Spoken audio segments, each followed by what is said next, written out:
Or no, you can stay there. We're got 3 minutes early. Can we start? Did anybody get me in trouble? Been in trouble most of my life. Anyway, good to have you all here. Good to have it Round Top. You're on the right track. You know, you won an audition. You're at a place that somebody wanted you to come and play. I got good news and bad news. If you want to play, there are more opportunities to play now than ever before. Now, if you want to get paid to do that, that's another situation. And what we're going to do, what you're going to do over the next 6 weeks is going to help you find out what it takes to have somebody say, I want to pay you to play in my orchestra. You graduate from undergrad or you graduate from master's degree, and that's all. You got a nice piece of paper in your hand. And until somebody walks out and says, candidate number 14, we'd like to offer you the job. That's when you graduate. And you step from being somebody who wants to have a position. And what makes the difference? What makes it possible? Is it because you're more talented than everybody else there? You hit more notes than anybody else there? Neither one. It's always good to have talent. Talent's a nice thing to have, no question about it. But in my experience over nearly 50 years of teaching, that you have talent here and hard work there. Sometimes you got all this and the hard work is here. Other people, the hard work is here and the talent is there. Sometimes verse that rolls around and you get talent and hard work beat together and you got a great player. It doesn't matter how much talent you have or how hard you work as long as you achieve the goal. And the goal is to get a job. I assume everybody in here wants to have a job. Good, all right, that's great. You're not going to live off your parents forever, right? These gentlemen have been volunteered to be the first guinea pigs. Very brave of them, I think, don't you? So they were doing Brahms' Fourth. If you're ever on a search committee, or if you're ever asking a conductor, here's a great question to ask them. I'm going to ask this crowd, you guys. How many total movements of the Brahms symphonies do the trombones play? What'd you say? You said 5? No. I said 3. No. 1. Really? Have you been playing in an orchestra at all? Trombones play in all 4 of the Brahms symphonies. In the first symphony, we play in the last movement. The second symphony, we play in 3 movements. In the third symphony, we play in 3 movements. And in the last symphony, we play in the last movement. And if the conductor doesn't know that, as far as I'm concerned, I don't want it working for me. You need to know how many movements the trombones play in if you're going to be a music teacher. Right? You guys need the answer to that, right? Yeah. Okay, great. So you're going to play Brahms' Fourth for me? Yeah. You're going to play the whole thing? You're going to play the opening? Or are you going to just play the chorale? Just the chorale. What if I said play the opening? We would play it. All right, let's hear the chorale.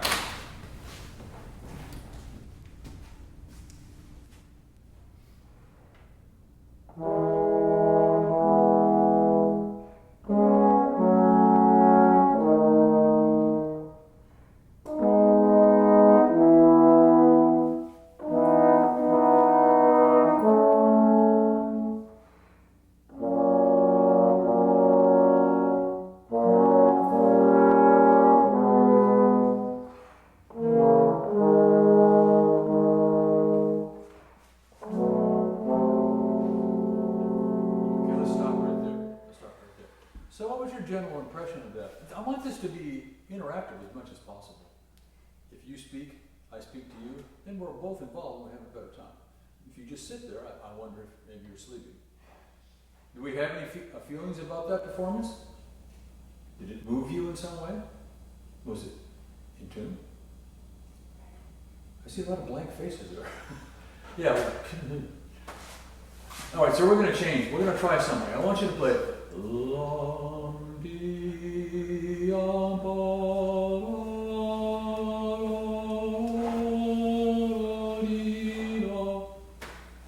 I'll conduct. Here we go. 2, 3.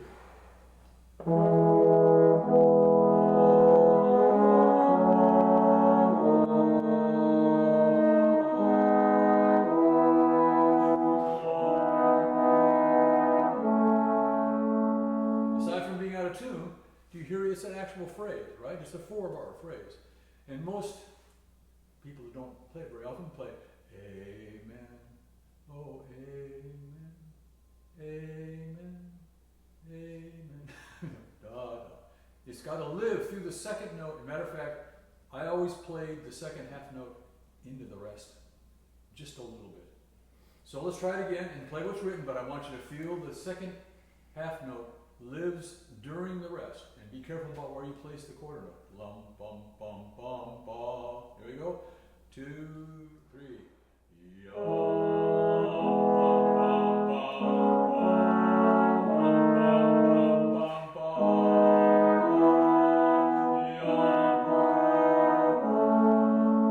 so let's play this last chord. Play your note.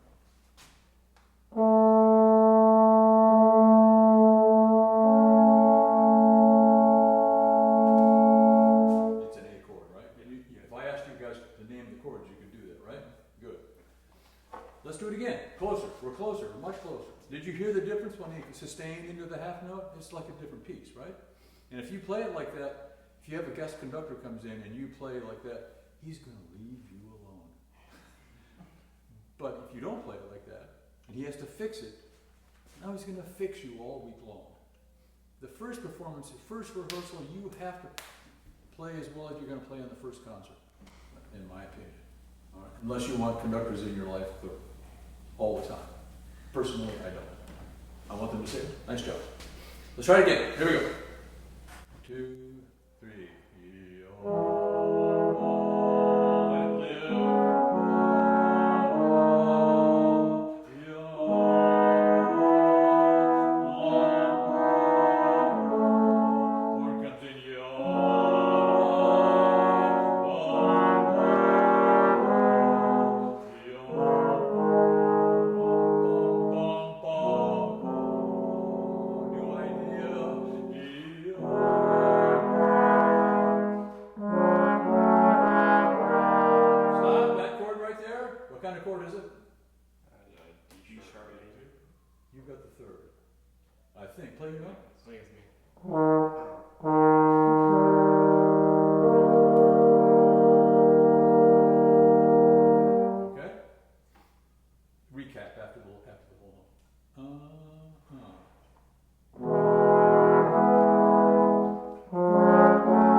Don't guess.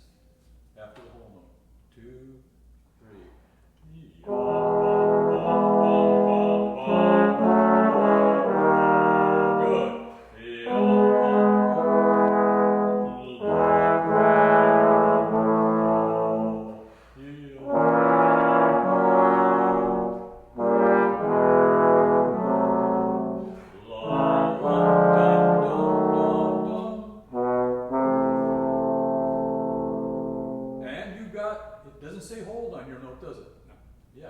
Certain number and then you stop and the woodwinds and the horns hang on.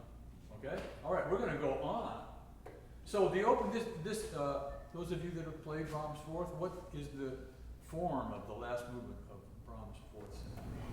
It's a Passacaglia. Passacaglia, right. Or Chacon, but Passacaglia, okay? And when we first play the opening statement, we play them with the woodwinds. So the first statement at the beginning of the fourth movement, and you sat the 3 movements and didn't play, is with the woodwinds. So we have to find a way to be with inside the bassoons and oboes and clarinets. Yeah? As a matter of fact, let's do the first one. The top of the fourth movement. 1, 2. Let's make sure we're in the right key.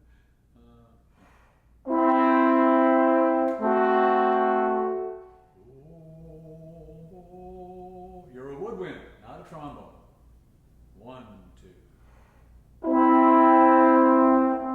So, all week long we're percussion, we're right? Now we're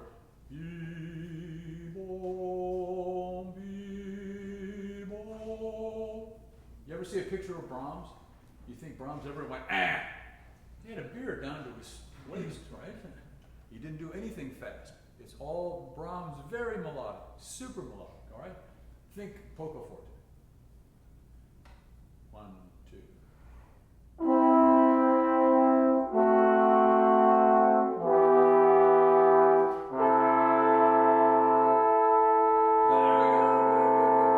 Next.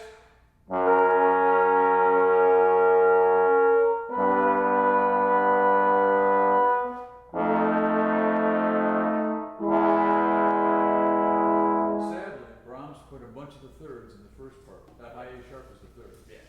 Got to be way down there. Can we do it one more time? We want to feel like this is one statement. It's not 4 statements, it's one statement. Here we go.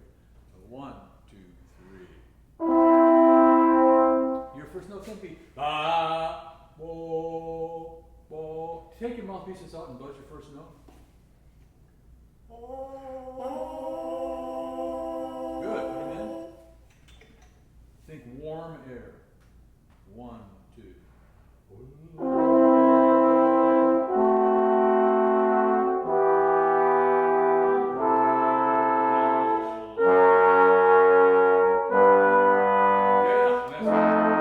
Because they're my students, I can yell at them and get away with it. Does it say crescendo anywhere? No, it doesn't say crescendo. You got to be part of the woodwinds for the whole 8 bars. All right. So, have you ever had a velour coat, or have you ever had your grandparents had a velour coat sofa? That blue stuff that you had. That's what your sound has to be like. I want your sound to be like velour.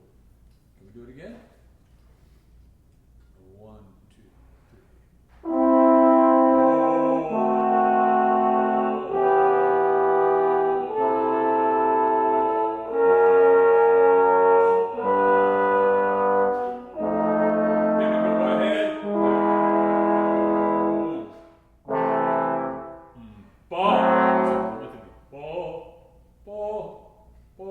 Like that, right on the quarter notes. 2, 3, 1.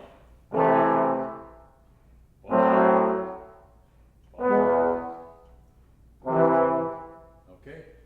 Is it B or bum bum? Or is that That's A. A. Pick up to A. 1, 2. Again.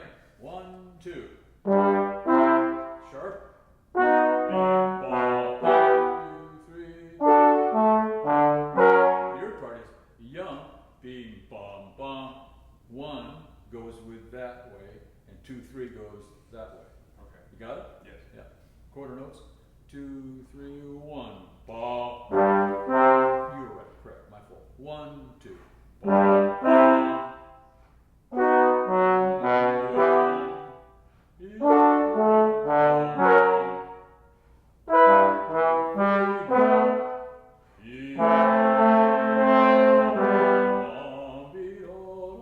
Okay? You have the opportunity in school, you all have the opportunity to get with 3 other horns, or 2 other trumpets, or 3 other trombones, and play this 1,000 times until you know what it feels like to be in the center of the pitch and hear how one chord blends with the next. If you wait until you go to audition, and like I said to them, I knew that I sprung this on them, I get it. But if you think you're going to have to play the chorale in the audition and you don't learn the beginning, well, you're just stupid. I mean, you have to be ready for them to say, oh, well, let's go on. Oh, no, I've never played before. That would be a bad situation, wouldn't it? Now, we're going to show them the difference. We play this beautiful chorale, and let's play the next one. This is a repeat. Now, this time, we're not with woodwinds. Now it's us. Now we're driving the boat. Yeah, right after the chorale. Oh, right. You got it? Yeah. All right, here we go. 1, 2. That can't be ba, ba, it's ba, be, ba. 1, 2, 3.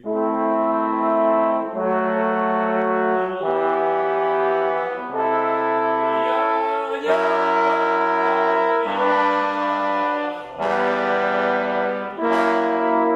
So there's a moment on the 5th bar, it says fortissimo in the first trombone part. The first time it was all polka forte or forte. The second time, though, arms will fly off, they'll gesture so big for that to happen. And so you want to be able to bring it when it happens, right? We won't hear the end, but do you hear as they get more into the piece and start to hear it, it starts to sound a little more like Brahms?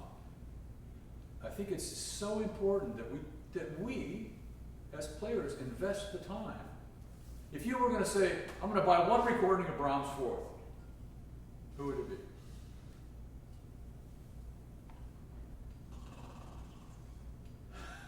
Come on, who would it be? You don't have, do any of you own Brahms' Fourth? I don't know, Spotify. Yes, and I wish Spotify would blow up. I wish it would just go away. Because back in the day, when I was 20, we got our little money out and we had to go to the record store and we had to decide which one of these 5 performances of Brahms' Fourth was I going to buy? Which one was I going to give my money to? Was it going to be Louisville Symphony? Probably not. Okay, so we eliminated that. I like Earl and Phil Carey. You do? Yeah, it's not bad. The thing about Von Karajan, and I played in that hall, it's a very interesting place to play.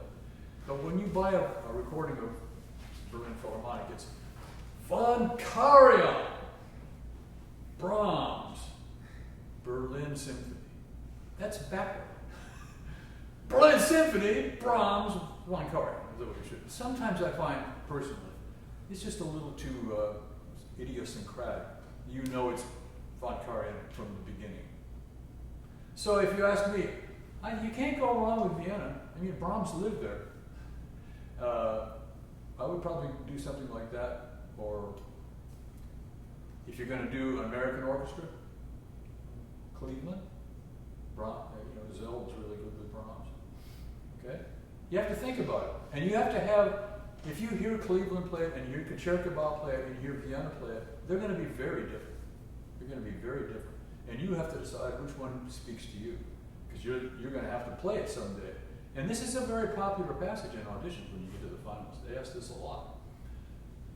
You've got to have it. If you say you're sitting in the second chair, you're not just sitting there trying to hide. You've got an idea of how you want it to sound like. Okay? You're going to play another excerpt? Yes. All right. Bruckner 4. Bruckner 4. Tuba. Yep. So, tuba. Which Bruckner symphony has no tuba? I'm not sure. You're not sure. You should find out. Yeah. It's the one between 2 and 4. 3? That's the one. All right. So this is the opening of. After you hear the you got to do the damn horn player almost die trying to get through the opening of Brahms' 4.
What was Bruckner's instrument? You already know the answer. Organ. Absolutely. Of his time, probably the greatest organist in Europe.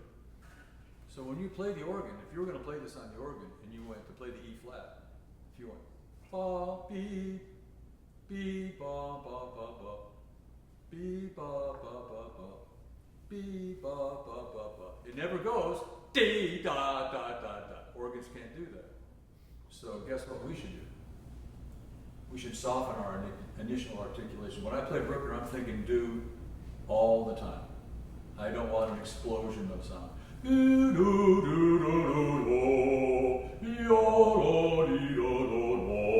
want that sound. Okay? So let's just play this opening thing and let's think do's. 2 and 3 of the triplets more important than 1, right? Here we go. You don't have to back off. I just want a non-explosion. Ready, go. Play B flat. Play an E flat. E flat.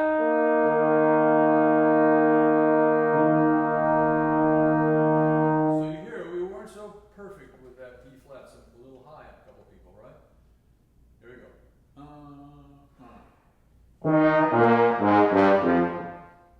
Ready? I'll sing it again. There we go.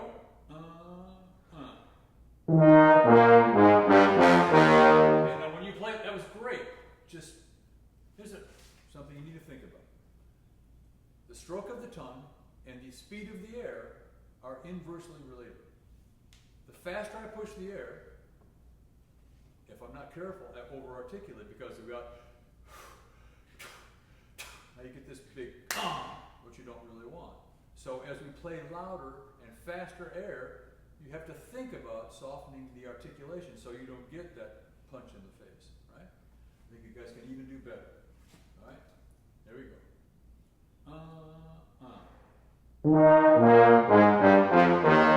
Triplet is too short. Ready? Play. Okay, and I want 2 and 3 louder than 1. Ready? Play. There you go. Go ahead. Ready? Play. The first chord.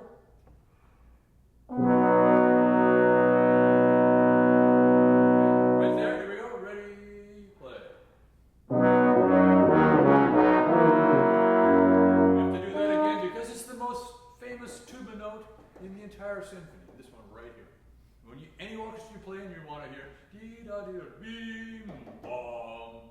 You want to feel the stage shake when you play that. Here we go. Ready? Play.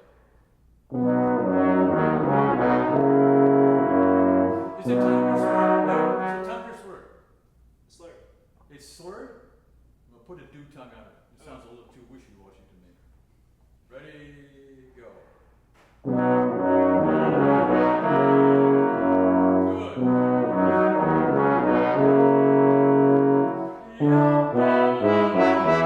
Right, stop. So now we're at this place. This is a nasty place.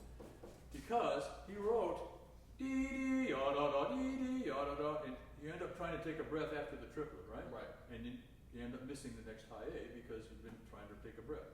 So first, I always breathe after the dee dee da da da dee dee da da da dee dee da da da da. They care a lot more if you miss. Okay? Can we start right there on dee dee da da da? You all know where that is? Okay. Ready? Go. Up here, we don't know where it is. 3, 4, 7. You got it? 3 before 7? Wait, 3 before 7. I want you to think that these are individual phrases. Somebody drew that over there. It's not in the part. Okay. Yeah? Tongue. Ready, go.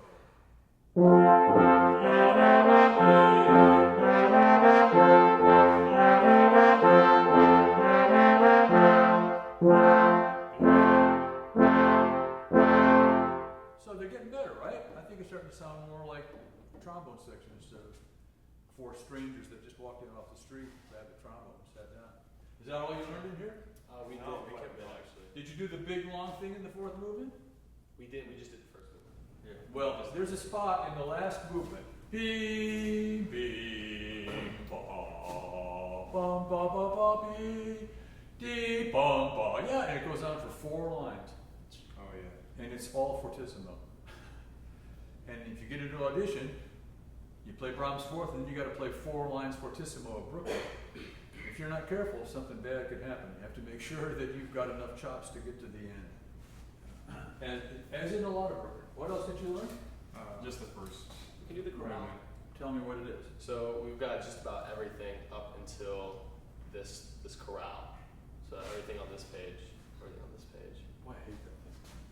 Second page. There it Second is. page. That I really want to hear. Oh, yeah, let's do down here, what's that, 280? 2-8. You want one bar before 280. There we go. Noble, round. Ready, play. I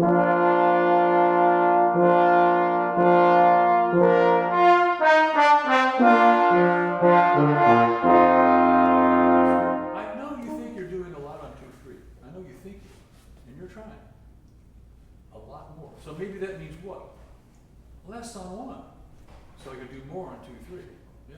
La ba ba ya ba bi ba ba bi. Ah, here we go.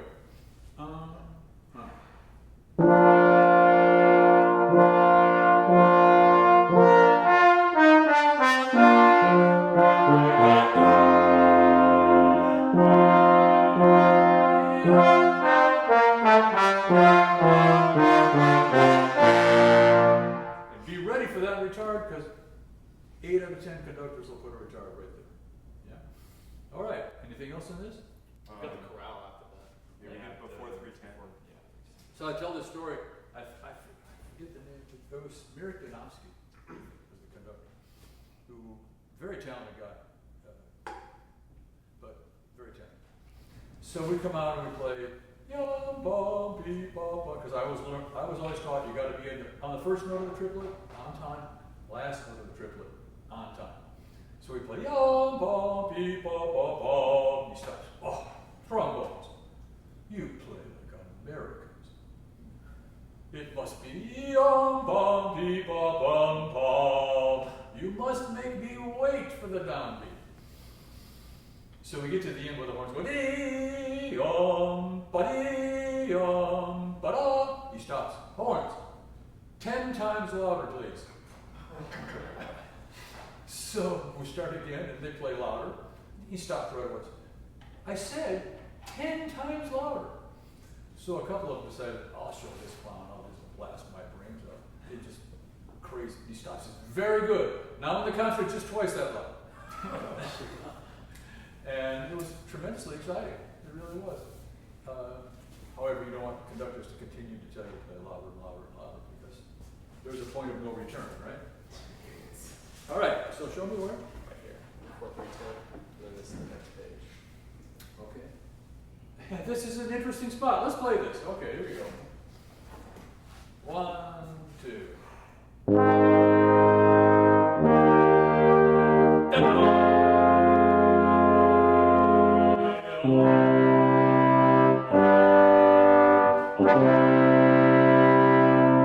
Don't let it ride high. All right, so this is a spot. Very famous. It says fortissimo. Do you know who has the melody during this? It's not you. Anybody? The violas. The violas have the melody. And so we ended up marking in our parts at this spot mezzo forte, because you got to hear the violas. Believe it or not, trombones have to play mezzo forte so the violas can be heard. So I want you to play it again for me, and I want you to think like you're accompanying the viola section. All right, here we go.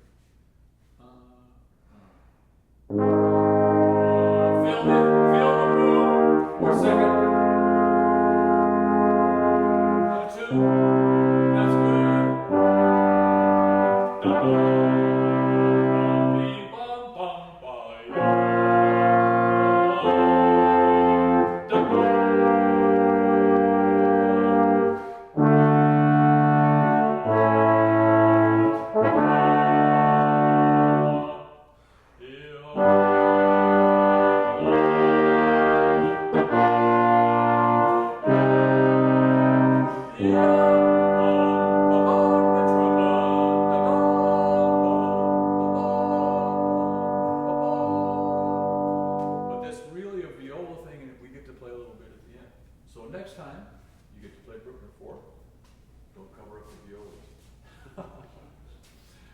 There's a great, there's so many viola jokes, right? I was at a dinner party with Maestro Edythe, so many jokes about the viola. Yes. Do you know the one that if you're coming down the road in your car and you realize the brakes are going to fail and you're going to crash, and you see a violist in the car, in the road, and a conductor, which one do you hit first? Well, the violist, business before pleasure. And I told the joke, and then he goes, ha ha ha ha ha. I hope that doesn't end up someplace where you're also going to see it. All right, good. Are you going to play some stuff by yourself? Yeah. Okay, let's do that. So the difference between Prokofiev and Elgar is dramatic. All the stuff that we talked about, being on top and catching the train and not being left behind, that's all going to go away. Now we're playing totally an Englishman as compared to, a Russian. So a lot of different stuff. All right, you guys are leaving backstage. Yeah. Oh.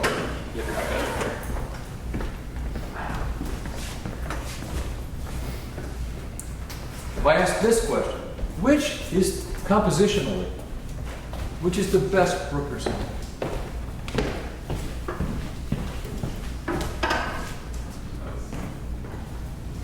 A little louder. 7. 7? Got great horn parts, great trombone parts. Yeah, I love the 7, but I don't think so. I've asked a lot of conductors this, really, just to see what they say, because just ask.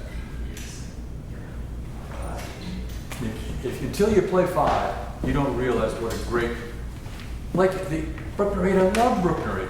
It's got a great trombone part, but really compositionally, I find the last movement was a little bit weak. And we find all of them sort of have one movement that doesn't really sort of. Fifth Symphony is great, and I would encourage each of you, if you have not done so, to dig out a Bruckner Mass. He wrote 2, and they are sublime, and they hardly ever get played. Probably because audiences have all these bad opinions of Bruckner, almost as bad as the violas. Bruckner 4 starts with, I think, 104 measures of tremolo. So they don't like Bruckner. I do. All right, here we go. What are you going to play? Mahler 3. Mahler 3. All right. So I assume you know what all the words mean, right? No. Oh, you mean like on the page? Yeah. On the page, yeah. Well, I'm going to ask you in a minute, so we'll find out. Bum, da da da dum, bum, da da da dum.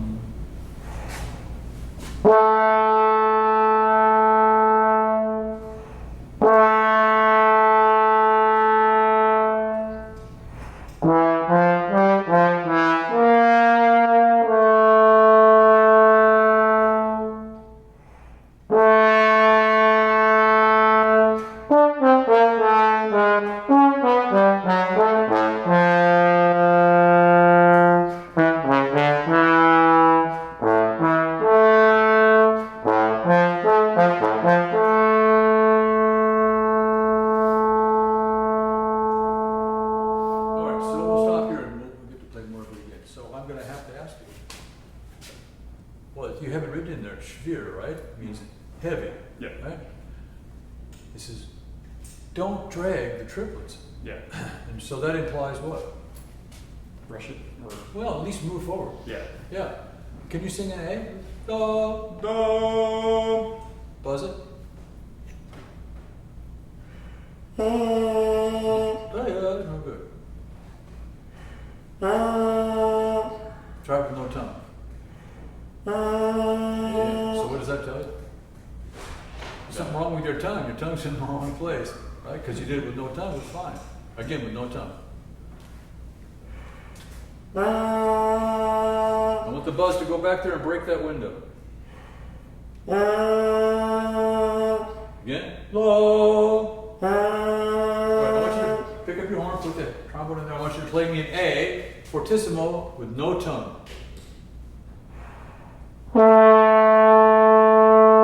Excuse me, is that fortissimo? So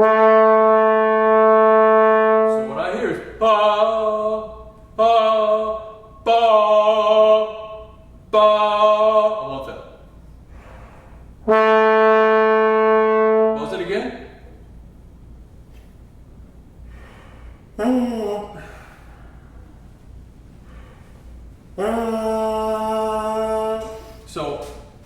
time we play Model 3, I spend a month buzzing A.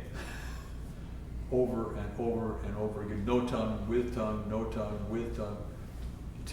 Because A, everybody on their instrument, I don't know what, I took horn even though I don't remember what it was now. There's a break. If I ask you to buzz your lips from low to high and low to up to down and down to up, there's a place where there's kind of a break. It's not as easy to buzz your lips. And for trombones, it's around A. A, B, G, right where he wrote that note. And so we have to be able to really find a way to center in a do and get that buzz perfect. All right, so you will do that. Now, are there any diminuendos in the first two notes? No. Yeah. What does it say underneath the line? Sustains. No. Right there. I think it's just like a sustained tone. It says bells in the air, this tone over all. Oh, Ba. Now, if you buy 5 recordings of this, you find some trombone players that take that very seriously. That they want to wipe out Western civilization. I don't agree with that. I actually think that this is a very sort of foreboding song. That Mahler, in fact, had dreams that his children were going to die. And they did. And then he began to have dreams that he was going to die. And he did. He had some broken glass and barbed wire up there in that brain. So this is not a happy tune. This is foretelling some bad event. And that's my opinion. That's coming in the future. And we need to play it like it's this song. A dark, heavy song. Okay, let's try it again. But the air has to go out there. Here we go. Ready? Play. Take me to the rest. Here we go. Let's try this. We're gonna ba ba be ba ba ba. We're gonna stretch the first two and rush the last two. Right there. Ready? Play. La, la, la, la, la, la. That's it. Go ahead. La. So let's take the breath after the G sharp. Da ba ba ba ba, because he wrote that line into the rest, didn't he? Yeah. I don't think that was an invitation to breathe. I think he wanted you to hold it into the rest. Here we go. 14. Ready? Play.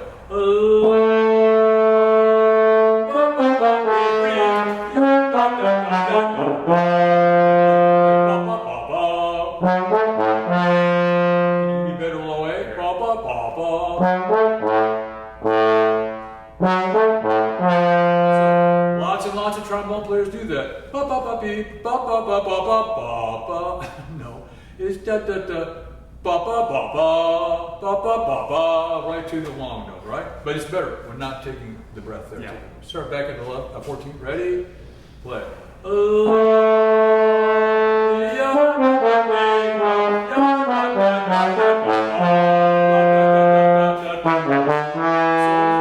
what does it say?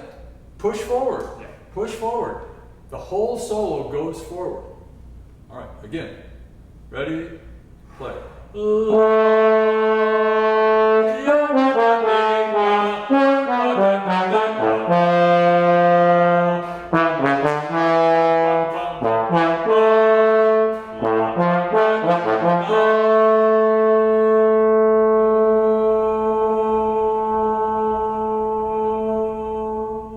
And now we have 2 bars rest where they are bum bum bum bum, and then we come in with a quarter note, but it's retarded so much. 1, 2, 3, bum bum. In the next bar, you have a half note. Bum bum. They turn out to be, in my opinion, almost the same, because one of them was at the end of a retard. Bum bum bum bum. Okay. Here we go on the quarter. 1, 2, 3.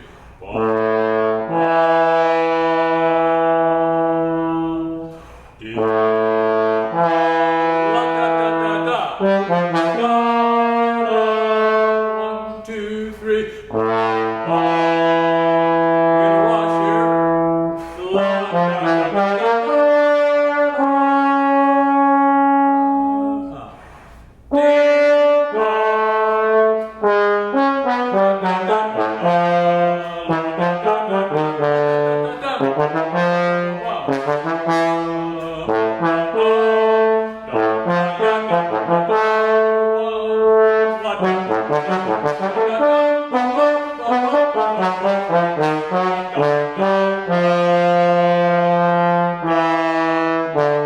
There you go. There you go. But perhaps I whipped him pretty good. You know. Now he's going to do it without me yelling at him. Starting at 15. Yeah. La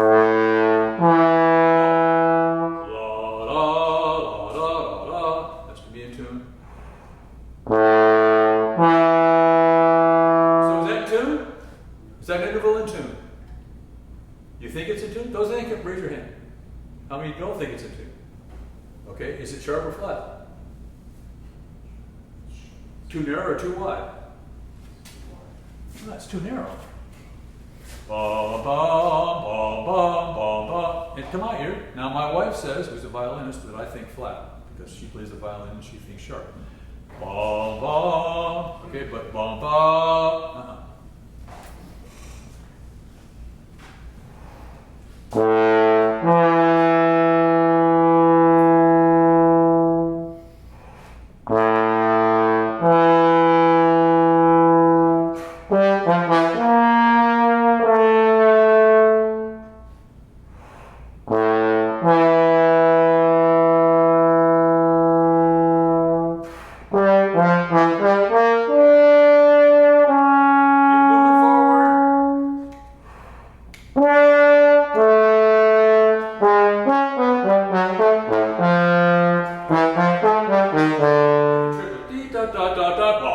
We're going to get faster slightly and louder as we go through them, and don't get shorter, right? So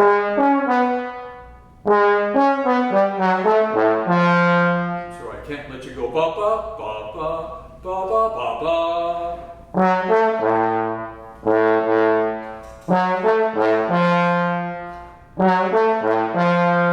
Good. Now go back to ba ba ba ba ba ba ba ba.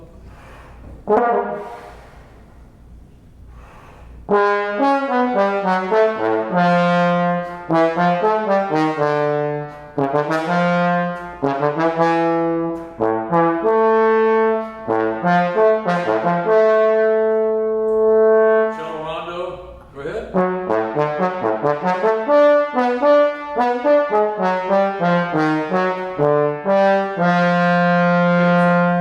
Lum ba ba ba ba ba ba bee ba bee ba ba ba ba ba ba ba ba. Okay, that's where you're gonna breathe. Starting with D.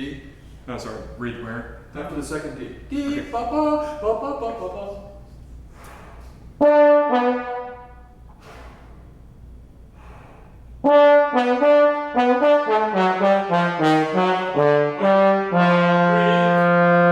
And the last note's short because the trumpets go. Yeah.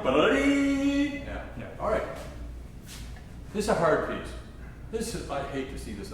The two pieces I never wanted to see on auditions were this one and Tannhauser, because you have to blow your brains out. And then they turn around and say, oh, okay, let's hear Zarathustra after that. Okay, great. Good job. Yes? A little applause. You know the other two solos, yes? Yeah.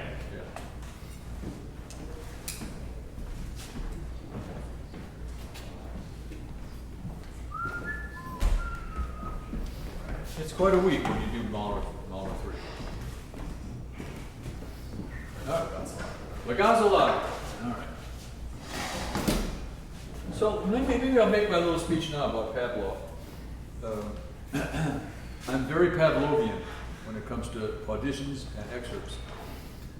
You all know who Pavlov is, yes? Okay, and who did he work on or with? Russian dogs. Yeah?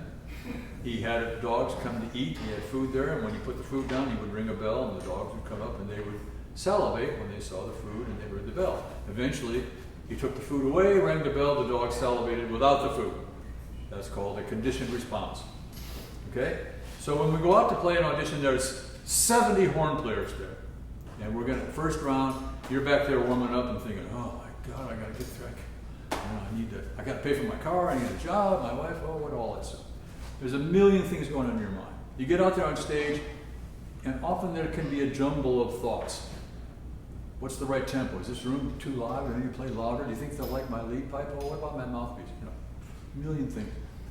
I believe to perform, when you watch great athletes,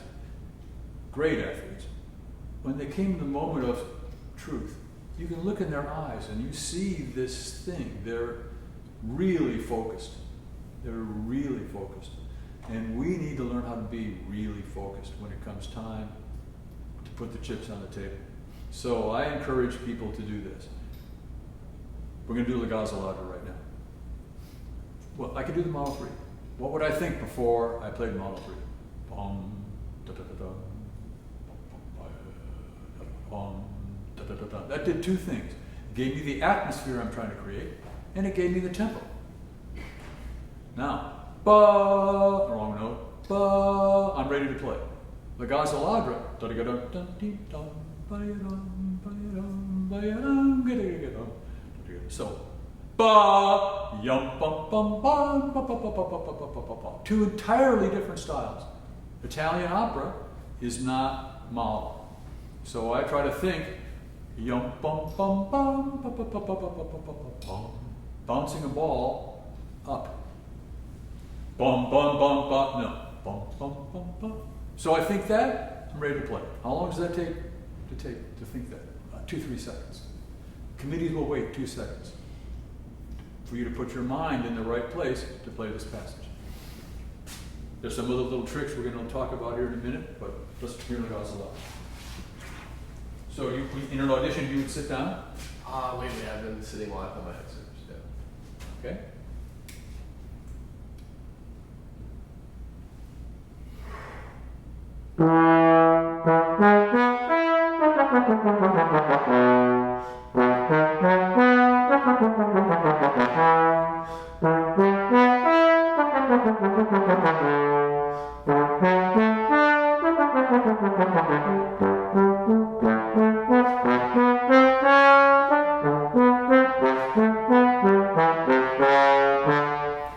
It's not really fair because he had a lesson on this a few days ago and we worked on it. So that's pretty good, actually. There were a lot of things about it that were good. Could it be lighter? Maybe.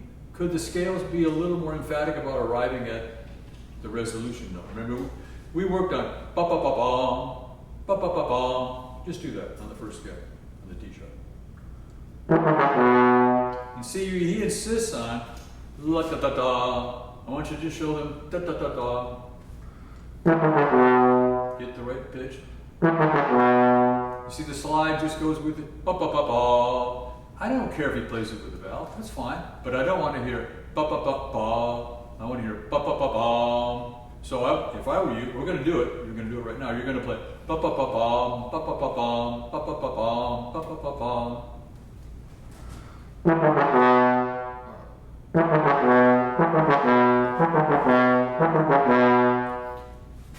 You all hear there's a slight difference between those, right? Just a slight difference. Which one do you prefer? The one out there or the one in here? Out there, yeah. The trombone has a slide on it. That means there's certain things that we have going for us because we're playing that instrument. Now, nobody likes to reach out there, especially once they invented this valve. Going to 7th position became hypocrisy, or da da da da. 7th position. Oh my God, I can play it in here. I don't have to move way out there. But the sound, when you sit on a committee, you may be lucky in an orchestra where the brass committee is all brass players. But it used to be back in the day, concertmaster might sit on the audition. You might have an oboe player on a brass audition. They don't care about our problems. They want to hear something that sounds musically cogent and inviting, and that you want to have them play in your orchestra. And these little things we're talking about, put them all together, you got the winner and the loser. Okay? So let's do it again. I don't care where you play it, but let's make that motion even. I'd like to see maybe a little more flexibility in your in your wrist rather than just. Yeah. Okay.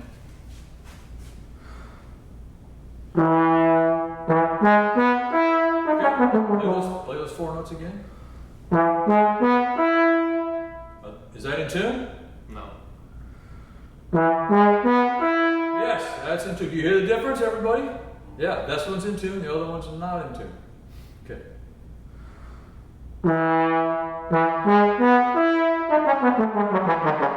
Okay, so when you gotta be lighter at the top, lighter at the top. Just start on the C sharp. Or D sharp. Make a crescendo at the end. That was better. Now play the passage. So when he plays the passage, you hear about when he gets to about the 4th or 5th, 8th note, it starts to get a little sluggish, like too much of the tongue is moving. When we tongue fast, small tongue, small, hardly boost, just the tip. Do it again. Try to think lighter with your tongue.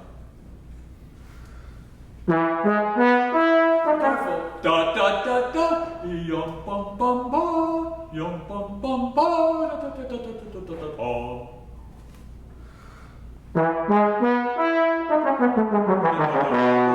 Yum bum bum ba. Dum bum bum ba. Da da da da da da da da da da. Da da da. It's like a nice Chianti. It has a nice light flavor to it. It's not a heavy Bordeaux or something like that. It has to have more bounce and life to it. Do you hear what I'm trying to get him to do? You all kind of look at me like I'm crazy. Let's do the B thing again.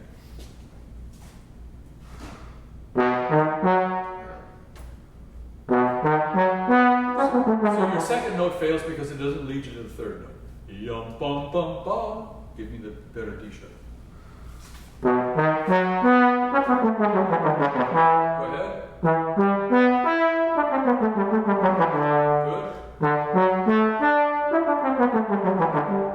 Okay, good. So in that scale that you played, there was a note. Well, you probably don't know. The C was sharp. Okay. Yeah, otherwise, you were good. Do that last scale again.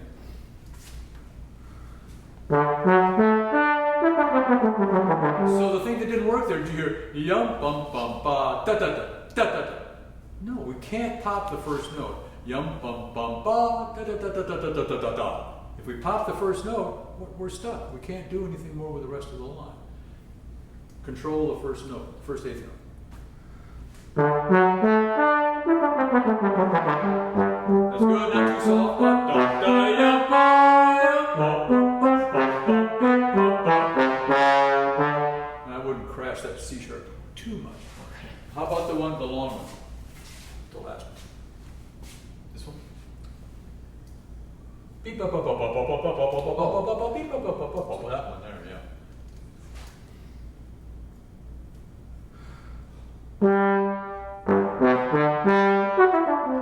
So I'm never going to stop thinking that bum bum bum ba, bum bum bum ba. If I practice this, I would practice all the triads a lot. Dum dun dun da, yum bum bum ba, yum bum bum ba, bum bum bum ba, yum bum bum ba, over and over and again. Because I can once I get those quarter notes right, it sets me up for the entire excerpt. Okay? It's a small thing. Yeah, it's a small thing. He's playing the right notes. It's in tune. Pretty good sound. Who's going to win? The person that comes out there and gives me something that, it's just not greasy French fries and a burger. There's something more to it than that. Okay? Do it again. Think about your triads. Good. Back to the last.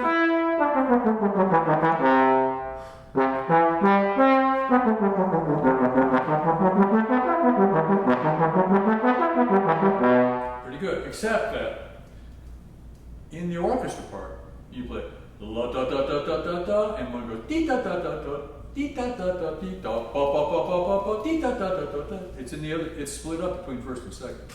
Only in this version, you play the whole thing. So you have to show me that you know that it's two separate parts. Okay.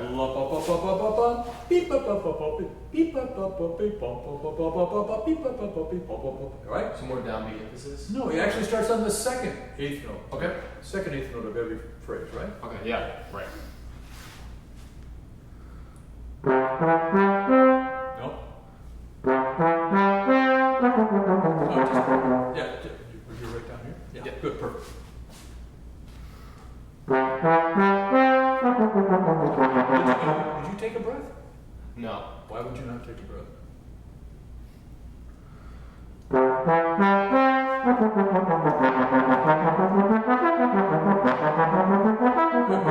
Just do it real slow for me. From there. I'll give you 1, 2. 1, 2.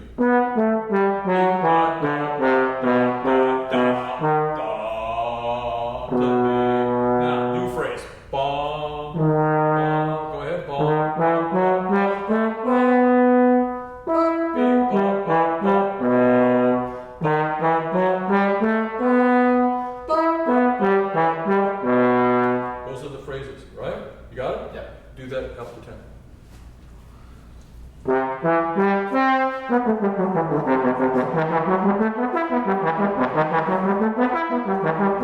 Can you do it without kicking the top note twice so hard? Okay. Yeah.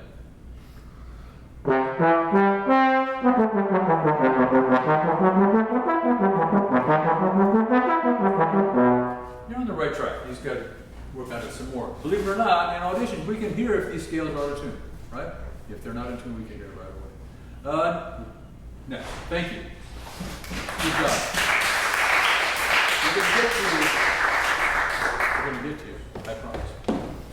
What time is this supposed to be done? 6 or 7 o'clock? Well, Which one are you going to work? Greenwich.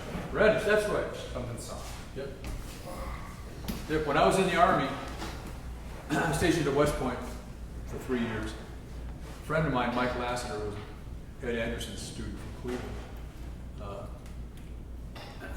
The military can change your life a little bit, the way you look at music if you're playing. But I wasn't getting shot at, so it was way better than going to Vietnam. But before every parade that we were on, for 3 years, and we weren't on all of them, but we were on a lot of them together. We'd go to the stairwell down by the locker room. We'd do what I called our daily vitamins. We'd go in there and we would play the outer voices, first and third, of Brahms first, outer voices of the Renish. Probably did that, I was there 3 years. We did 3 or 4 parades a week, so a couple hundred times. And that helped me when I got an audition. I played it so many times, I had the feeling of what it feels like to play, that just, plus I liked touching those great outer voices. So outer voices can be great practice, rather than playing the whole thing. Get your outer voices and you'll find a lot of intonation issues that are not apparent when you play the whole deal. All right, excellent. Great bass and horn part.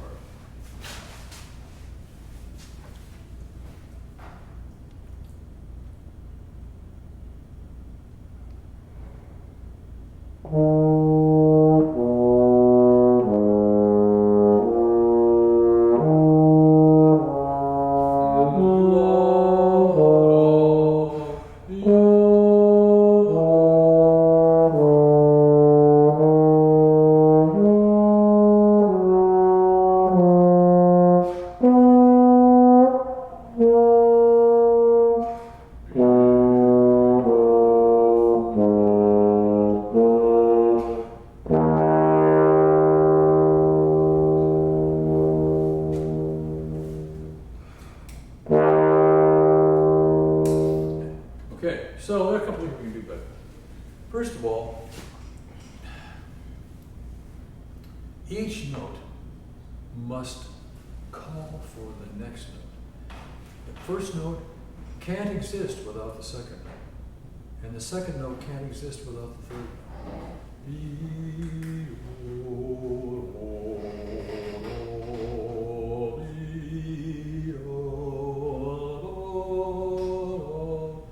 So if you stood up, stand up. Right now, I'm gonna put your horn up. We're gonna play the first 3 notes. Okay. So that's what I want you to feel like. Now play. Come on.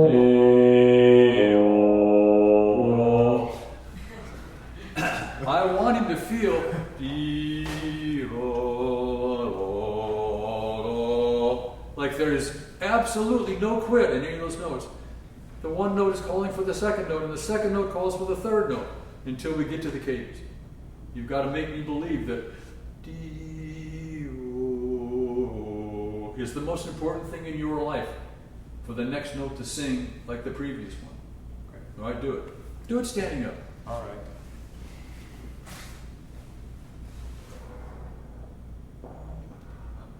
Okay? Buzz in E flat. Play.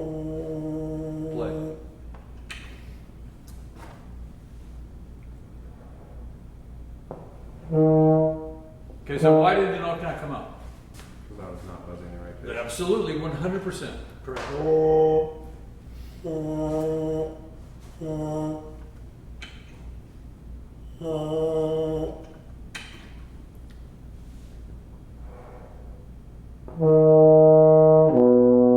It's too fast. It's too fast.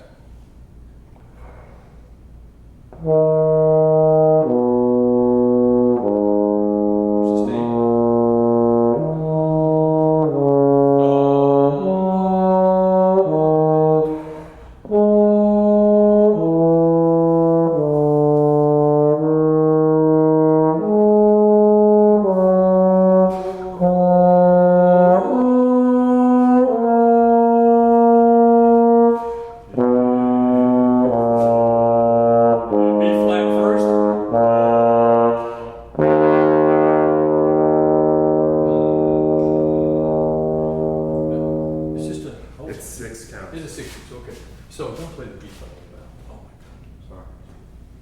So it's a little better, yes? You hear what I'm talking about?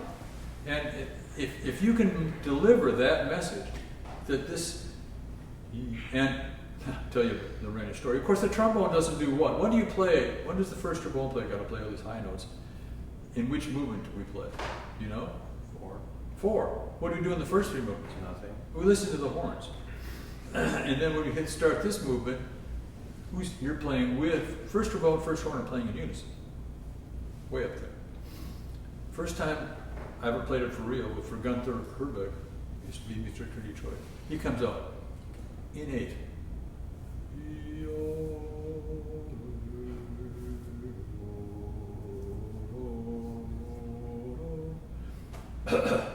So we got through it pretty well. And he says, "Yes, gentlemen, very, very good. Now again, half that loud."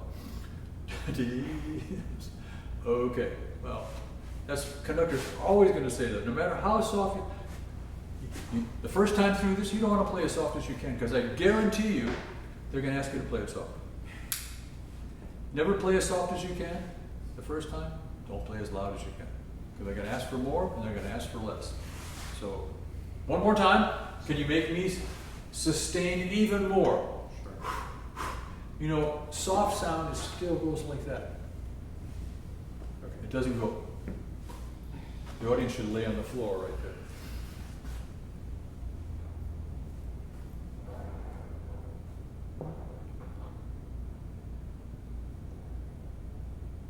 Okay, now look at, I talked before about loud articulation, right?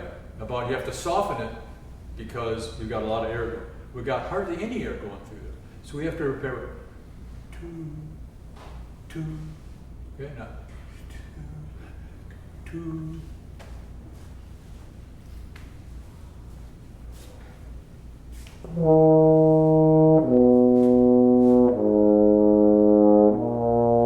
Okay, do me a favor. Play the first notes you just played in real positions. None of this valve stuff. Well, you can play that one with a valve. But not, good.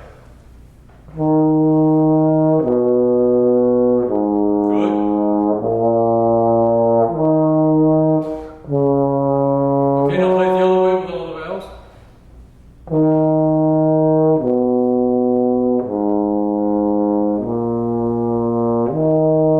Do you hear that there's a difference when you push the valve down? The timbre of the sound changes just slightly? I'm going to play the one that sounds the best every single time. Every time. Now, if there's a musical reason for me to play an alternate position or some other thing, I'll do that. But I'm not just going to do it. And I say, why did you do that? Well, it's easier. I don't care if it's easier. Are you kidding me? That's the last thing I care about. I care about what sounds the best.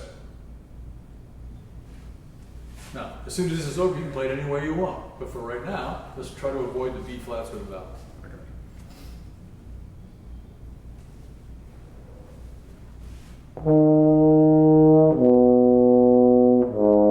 Sustain. Keep the air. Keep the air. Don't get faster.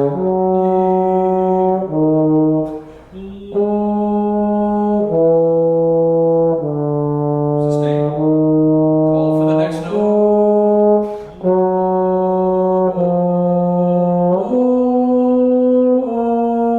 Big breath.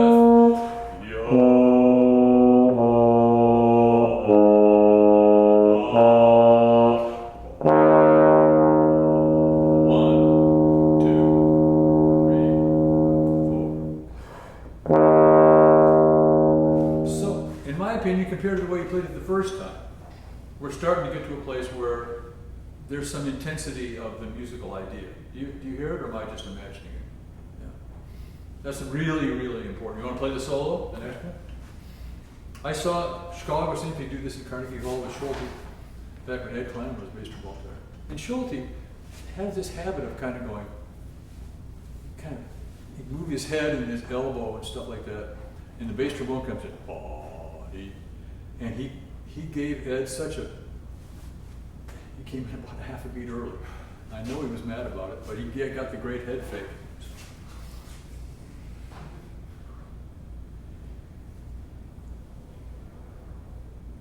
Okay.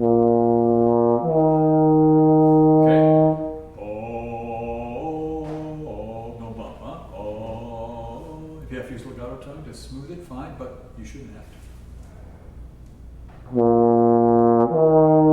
Yeah, I'm not crazy about that. Good.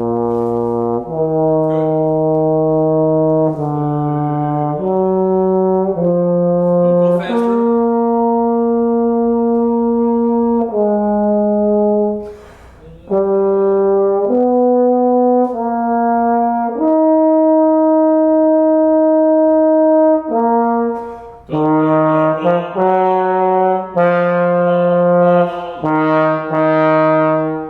Good. Here. Ever thought about breathing one note earlier? After the E flat? No, yeah, right there. That's a D. Yeah, but in the first part, the slur continues. I know. Yeah, it's okay. Pretty good. Playing, I've always said, you could probably teach a gorilla to play loud in about 6 hours. But you might not ever get that gorilla to play soft. And some of the hardest things that we play in an orchestra is soft. When we moved into the Meyerson, I could not, we played Mahler 2 opening concert. I had some students there, and before the big chorale in the last movement, they said, we could hear you breathe, and they were in the balcony. So that soft stuff, we tend not to practice soft as much as we should. Buzzing soft, good practice, all right? Thank you for playing. Wow, here's these trumpet players.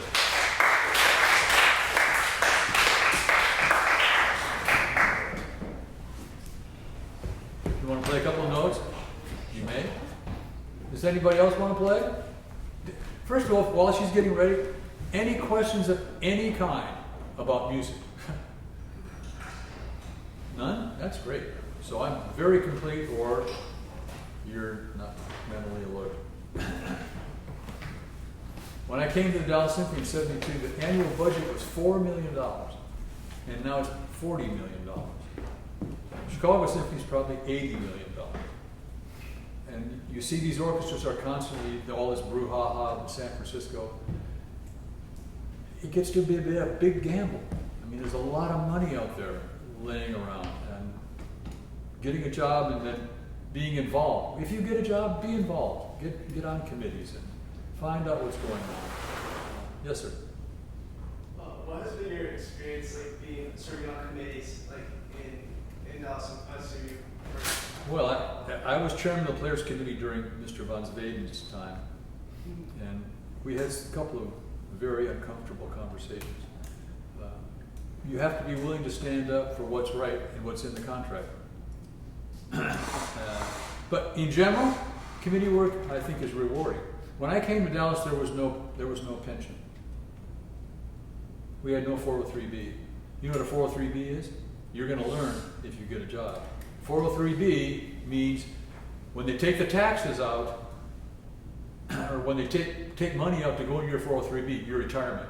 Say they take out $1,000. You make $6,000, they take out $1,000. You're only taxed on 5. You're not taxed on 6. Good deal. Good deal. And only nonprofits get that deal. If you get a job in an orchestra in your 20s, late 20s, and you take out every month, even almost the minimum, when you retire at 65, you're a millionaire. No, I know a million ain't what it used to be, but it's not chicken feed either. Okay? So a lot of people hate being on committees. I've been on dismissal committees. Those are terrible. Somebody gets fired, and then they appeal it, and then you have to sit there and decide whether you want them to be in the orchestra. And it's not just them. I don't like the way he plays. He has a wife, he has a car, he has children. We're going to say, no, you're not in our orchestra anymore. You got to go out and find another job. That's a big responsibility. It's difficult. And negotiating contracts, because we're musicians. The last time I negotiated a contract, I negotiated with the guy that negotiated the contracts for Texas Instruments. He's a professional negotiator. Who knows more about negotiating, me or him? He knows a lot more than I do. We can find out, but and reality is, guys, by the way, you don't win 10 jobs. How many jobs do most people win out there in the world taking auditions? 1 or 2. 1 or 2. That many guys win 3 jobs. 1 or 2. And the competition, once you've not taken an audition for a while, it gets harder. Remember this, and then we're going to hear you play. Herseth told me, and everything, I mention his name a lot. Look at growing up where I did and how I did, and hearing the Chicago Symphony in the 60s, pretty damn good. What they said was good enough for me. Herseth said, there are 3 kinds of playing. There's solo playing, there's orchestral playing, and there's audition playing.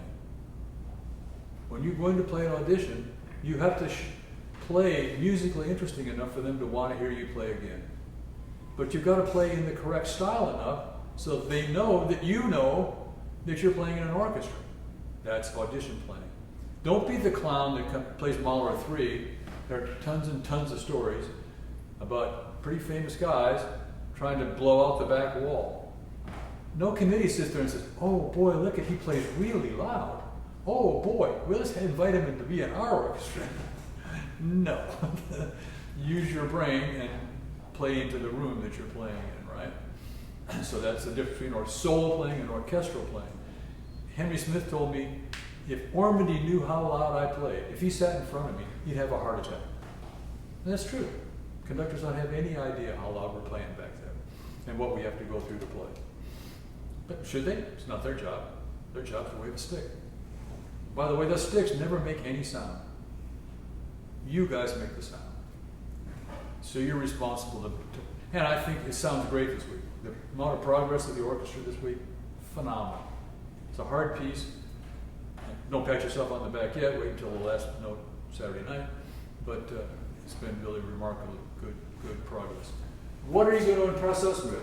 I would like some help with some of the Bartoks. Okay. I love this. If you go on, not to pat myself on the back, but it's a great thing. We played the Bartok Concerto for Orchestra. I was at Tanglewood in 1968. Eric Langevin was the music director. And they decided they would do a TV show of the Boston Symphony playing Bartok Concerto and the Festival Orchestra playing Bartok Concerto. And they would show certain passages with the pros and certain passages with us and compare it, okay?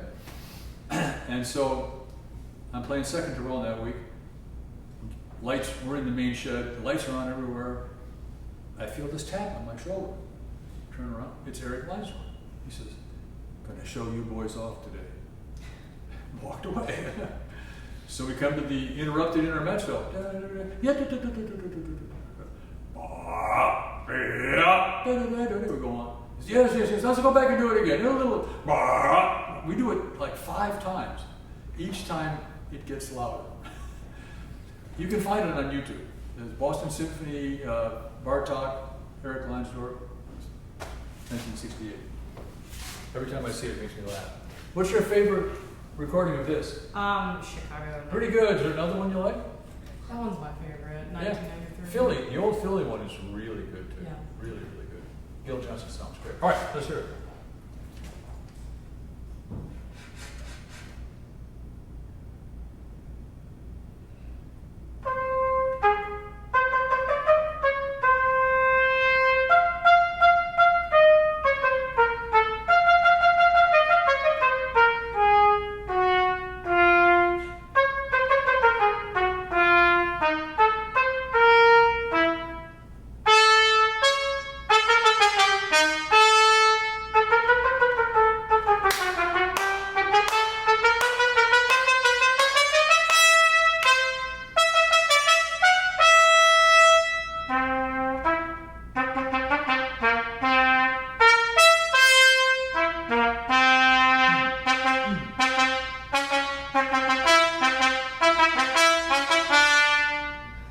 Okay, that's enough right for now.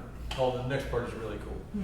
All right, so is her super soft playing better than her louder playing, or is the louder playing better than the soft playing? Help her. Are they the same? What do you think? My lives are probably better. Yeah. So what we want is D D D D D D D ding ding yeah ding ding ding ding ding like that. Okay, could you do that?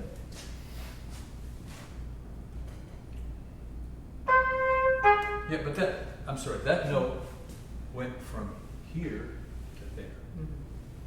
All the way out there. Even more. D dot. That's it.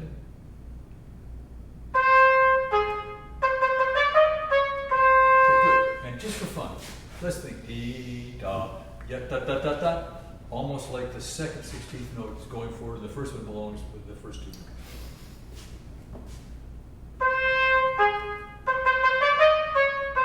And da da da da da da da. Don't change when you get to the eights. That's it.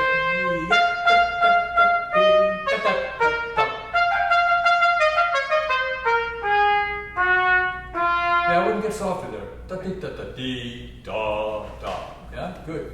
I assume you've buzzed this on your mouthpiece before. Yes, good, good. Because as we articulate a lot, what happens to the tongue? It has a tendency to come up in our mouth. And if the tongue comes up, what's going to happen to the pitch? The pitch is going to go up, right? And so we miss the bullseye. Yeah, so be a as much as you can. I know it's hard. Do it again. That's better. I kind of like that. Dee da da da da da da da instead of da da da da da da da. I've said in class. I'll say it again. Listen. The music is between the beats, not on the beats. It's not da da da da da da. It's ya da da da da da da da da da da da. You hear that difference? Okay, play.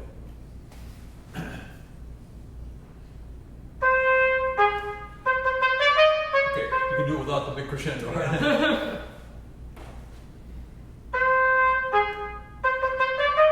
Good. I'm just thinking da da da da da.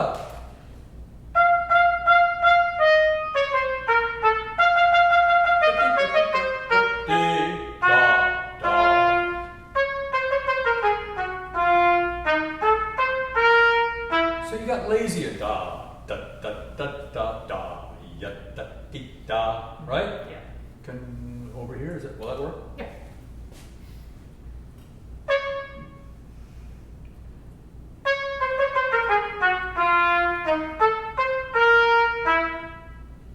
But that note is always should be dee dee da but dee da but. Yeah.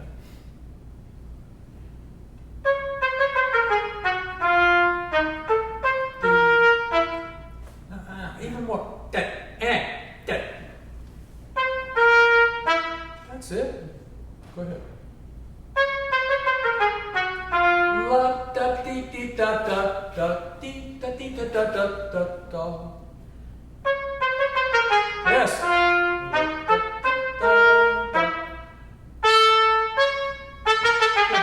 Why did I hear dee dut? I need dee dut, dee dut, right there.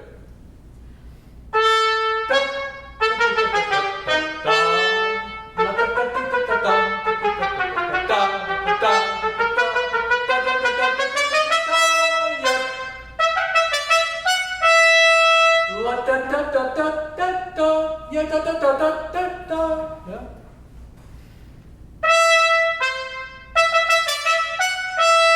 Last note better. The one with the second beat was great. The last one wasn't so good.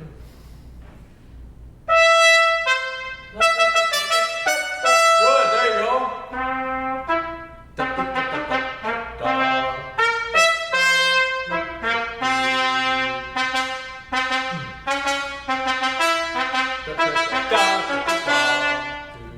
Okay, go ahead. Let me hear the next part.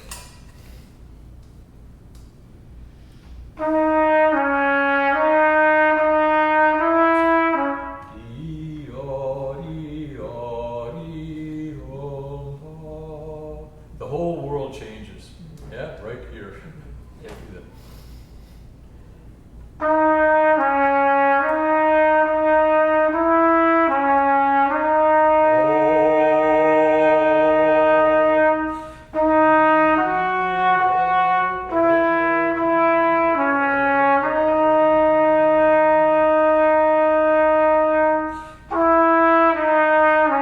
Do that again. D, or maybe sharp on the third.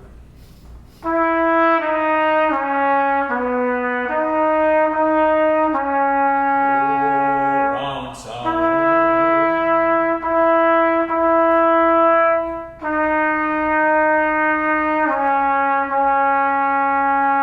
So D, do, place that note, right?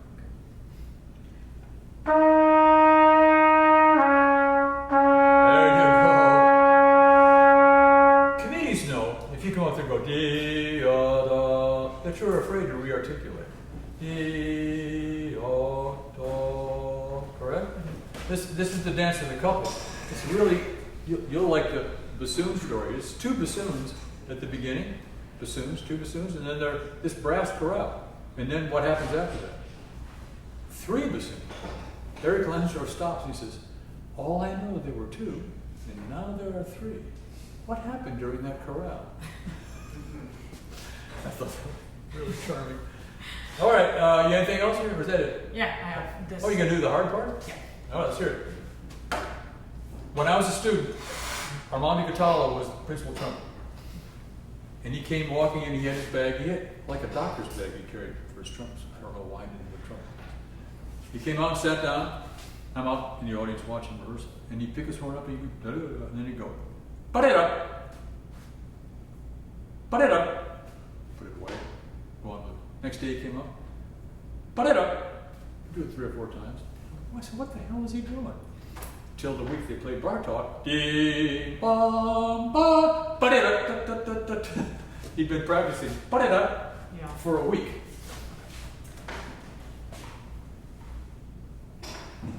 I can't allow that. Is it da, da, or is it da, da? Yeah.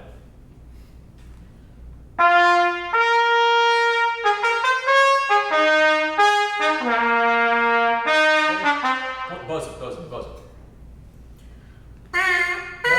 Wait a minute. Bum, bum, bum. Still a little sharp, still a little sharp. Bum, bum, bum. Yes.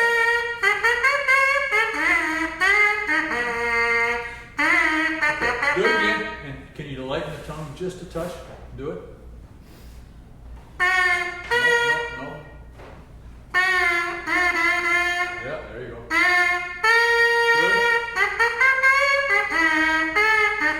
Sharp, dee, da, oh. There you go. Okay, play. Don't play any louder than that. Stop. Everybody knows that's 100% better, right? Anybody not hear that was so much better?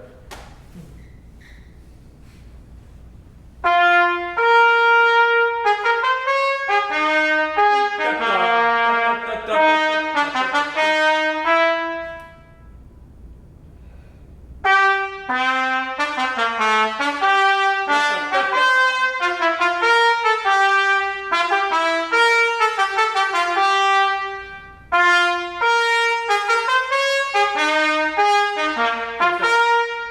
la da da dee ba ba. That's not da da da dee da da. Ya da da dee ba ba. Yum ba ba. Correct? Do it.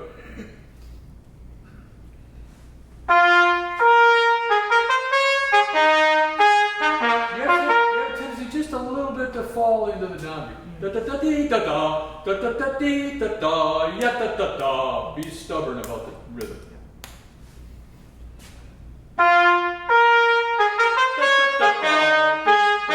Yes.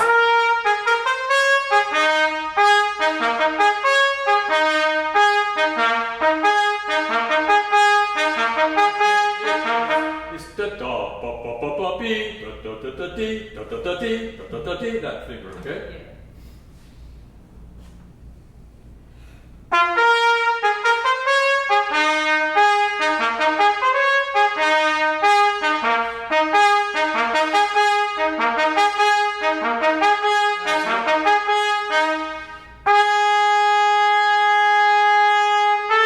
So if I were you, I would save something for that last. Yeah, that's when the world opens up, right? Yeah.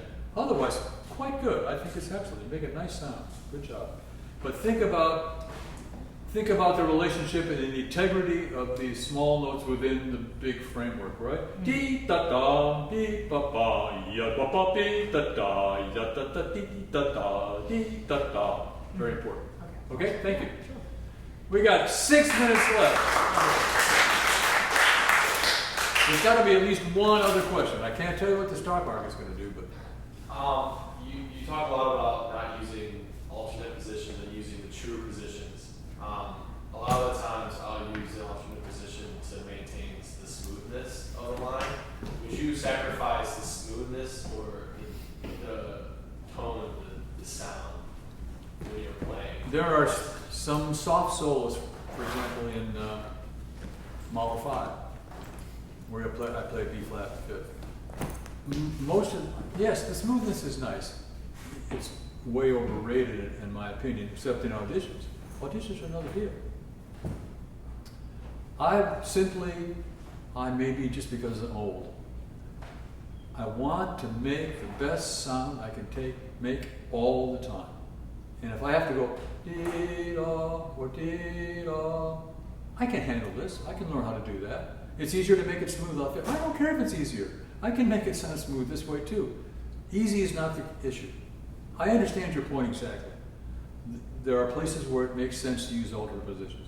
But there are places where people do it and I don't even, like in the Mozart Requiem. Da, la, da, dee, they play that D in fourth. If you play E flat, 4, 3, 1, they're all natural slurs and they're all natural notes. Which one sounds better? Well, this one's easier. I don't care. Da, da, da, dee, da, dee, da. I want this one that sounds the best. It's the same with horn players that play a bunch of stuff on the B flat horn because it's easier. Yeah, it's no good. That's just my opinion. A lot of guys that say, well, he's just full of you know what. Probably your teacher. That's fine. I'm the one that's sitting on stage playing, so I get to decide. Yeah. What's an aspect about playing a professional orchestra that you didn't anticipate going into it? That I didn't anticipate? Yes. Well, the biggest one is the staggering amount of repertoire that you have to play. There's so much, week after week. I remember when Jeff Kernow got the job. That's painful trouble. Right off the bat, La Mer, Bartok, first 2 weeks. A lot of repertoire. And you play it 4 times. Then you could turn out the next week and be a movie show, a pop show, where you play we played a whole bunch of those in Star Wars and all that stuff. Big blow. And then the next week a Bruckner Symphony, or a Pops concert again, or a run out to someplace. And you have music that you have to be learning constantly. And a lot of it. Now the audience, they came and heard Thursday night and they think that's it. Well, I've been practicing it for 2 weeks, first of all. And I got to play Thursday night, Friday night, Saturday night, and Sunday afternoon. Then I got to teach all day Monday, rehearsals on Tuesday, Wednesday, concerts Thursday, Friday, Saturday, Sunday, and teach again on Monday. Sounds like a full calendar, doesn't it? So is the amount of repertoire. My wife, violinist, Beethoven Symphony, Mozart Symphony, Schumann, pop, just staggering amount. Do the Ring, staggering amount of material to learn. It really, and I will make this admission, being a principal player, it dominates your life. You make decisions every day based on the fact that you got to get ready to play the next day or the next week. Katala told me that when he played Petrushka, a month before the first rehearsal, he would take his metronome. Da da ding, da da dum, da da dum, da da dum. Next day, da da dum, da da dum. So he prepared for a month before the first rehearsal, if you're going to be committed to doing your job. So that's the biggest difference is really the amount of material, and I loved it. Don't get me wrong. I wouldn't have traded a single thing. Even pops concerts that people go, ugh. You play Chicago, a pop show, the band Chicago, and you're nearly deaf. And you think, why are they trying to blow my brains out? And even at that, I look back on it and say, well, it wasn't so bad. It was still Chicago. First time I played Ray Charles, I thought, this is great. What a great experience to have to play this guy, or Henry Mancini, or Tony. I played Tony Bennett a bunch. Fun, really great experiences. I loved it musically, and as I told the board when we hired Jaquez, I said, this orchestra needs to win more games. If you ever played in athletics, when you win a game, there's a kind of a group pride, right? You play a good concert and the audience, you know that it was good. You play a Mahler Symphony, whatever it is. You walk off stage and you look at your colleague and you know you won the game. It's good to win games. Not good, not win games. And you think about some guys working at 7-Eleven or Discount Tire or something like that. And, maybe he does a great job of changing tires. It's not the same as playing the wrench and have it sound beautiful. And not because the conductor says it's good, not because the audience applauds, not because the critic says it was good, because you know it was good. I prepared, I'm ready, I played, we won the game. And then when you retire, I got to tell you, you're not playing those games anymore. You got to find some other avenue for that drive that kept you doing all this stuff. As I told somebody else, Don Harwood, who was bass trumpeter in the New York Philharmonic, we were in the Army together at West Point. He wrote me this note. He said, congratulations on your retirement. There is life after the trombone. Armando Catala, when they told him he couldn't play anymore, it nearly killed him. It really, because it was such a part of your life. And since I had cancer and my face had some nerve damage, I can't play like I did 20 years ago. And that's disappointing. But the job itself, I've heard, I won't say which famous guy, a famous guy, they asked him, how many weeks did he enjoy playing in the Philly Orchestra every year? And he said, 2 or 3. Well, that's a tragedy, an absolute tragedy. You should enjoy every week, even if it's youth concerts, Hell, one year we played Dan Bolero on youth concerts twice a day for a week. So enjoy it. Any other questions? Then I'll let you go. I'm sorry I ran over. Anything else? Thank you for coming. Appreciate it.